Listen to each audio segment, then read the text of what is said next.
Welcome to Refurbishing Solidarity, where our focus is on defragging tech activism together. Thanks for joining us for part 2 of our series with Clarissa Redwine. If you missed part 1, you can find a link in the description. Today, she will be speaking with us about the context that surrounded the decision to begin Kickstarter United, as well as how a number of her co-workers got involved. The funny thing about Kickstarter is it's a platform for collective action.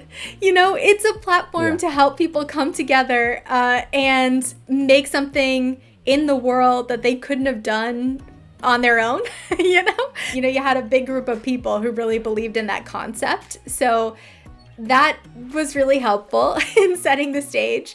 Also, Kickstarter, even though it has sort of a recognizable brand name, it's a pretty small company. It's like 150 people most of the time. So that also made it relatively easy to have conversations in a reasonable amount of time. And then also we're in New York, we're in Brooklyn, which also has a very strong union presence and union culture. I think the people who worked at Kickstarter, a lot of us were creatives and people who used the platform.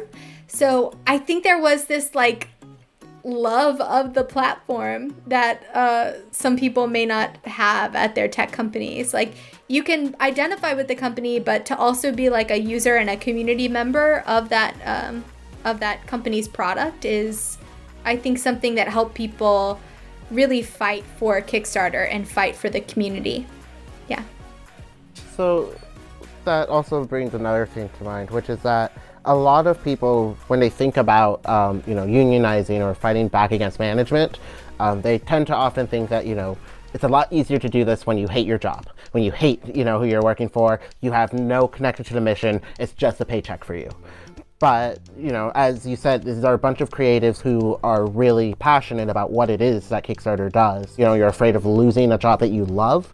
And how do you feel like that dynamic came into a lot of people's decisions to stand up, even though they weren't desperate? They're not about to lose their ability to have food next month around these issues, but they are willing to risk their jobs for this. What do you think made people who love their jobs so much willing to do that? Yeah, I mean, there were definitely people at Kickstarter that just wanted it to be a paycheck and just wanted to come in, do their job, and leave, and didn't really care about the mission. And those were the people who were hardest to organize because they didn't want to spend any emotional or intellectual time thinking about anything other than their day job and just hanging up their coat at the end of the day and being done. But the people who really loved the platform and loved Kickstarter and loved their job, my job at Kickstarter, it was the best job I had ever had. And a lot of us felt that way. And the fact that you love your job so much, I think made us all more willing to fight to protect it because yes, there's risk in unionizing, but there's so much daily risk all the time from not having a union and not having any type of worker protection. So I think that idea helped a lot of people get over the fear of losing their job and become willing to fight to keep their job and to keep what makes it great. I think we repeated over and over during the union drive, we're going to improve Kickstarter and to preserve the things that already make Kickstarter great. And that's something that spoke to a lot of people who already love their jobs. I think it's really hard for people to put in effort and energy when they don't care about their job. You just, you need something to fight for in a union drive. Yeah. So you see this more as kind of a swelling out of how much people care more than it's because they don't care. Yeah.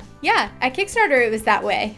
People were unionizing to help Kickstarter become a better company, not because they hated their bosses. During the union drive, one of the first glimmers of anti-union responses from management came from a very human place where managers felt like when they heard that their direct reports were interested in a union or were talking about a union, they had this almost immediate visceral reaction of oh, if they're talking about a union, unions are meant for workers that have really bad working conditions, that basically means that they're saying that I am a terrible manager creating bad working conditions for them.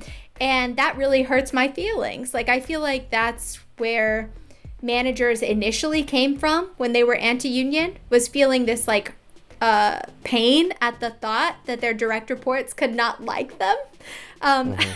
And we tried to explain to the whole company, really, that it's not about that. It's not about whether you like your manager or not, or whether they're doing a good job or not.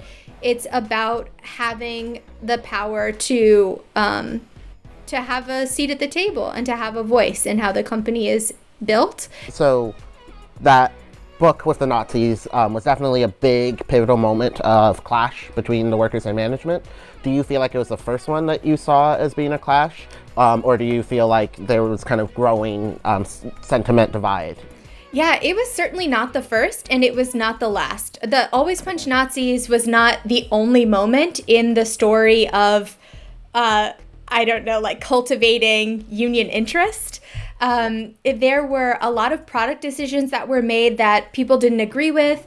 Large projects would be worked on for a long time and have a lot of funds and resources and labor poured into them, and for some reason at the very last moment they would be dismantled, or they would make it to like an alpha or beta version but never get additional support to actually become a product feature. You know, one of the major examples of this was Kickstarter was working on a Patreon competitor. Kickstarter is an event-based funding platform where someone raises money for a large sum of money for a big project. But Kickstarter wanted to create this alternative path where someone could raise money every week or every month, sort of like Patreon. And that was a couple years ago, like maybe 3 years ago, that we started talking about that. And everyone was very excited. It just made sense. It made sense for the business model. It made sense for our creator community. And very shortly after Always Punch Nazis, that product was killed in its crib, really. And that was another major reason why people wanted to have a check against management decisions, because the reasoning behind that dismantling of that product was not very clear to staff. Staff had a very on-the-ground insight into how much labor went into building that product, so that was also very confusing. On top of that, there were the classic issues that are present across society and across different industries, like, unclear growth paths, and we didn't have salary bands or, any pay transparency. Yeah. All of those, like, many issues. And after Always Punch Nazis and then Drip, the Patreon competitor, was dismantled, it became very clear that we needed structural change at the company. Thanks for joining us for part 2. Clarissa talked with us in these first 2 parts about some of the positive reasons that different workers have decided they needed to organize Kickstarter. However, next week in part 3, we're going to hear more about some of the retaliation that they faced and how they weathered through this difficult process. Join our Patreon to get early access to full interviews and to join our Discord discussions. Please help this series by spreading it and interacting with your algorithms. And remember, a conversation is the first step towards solidarity.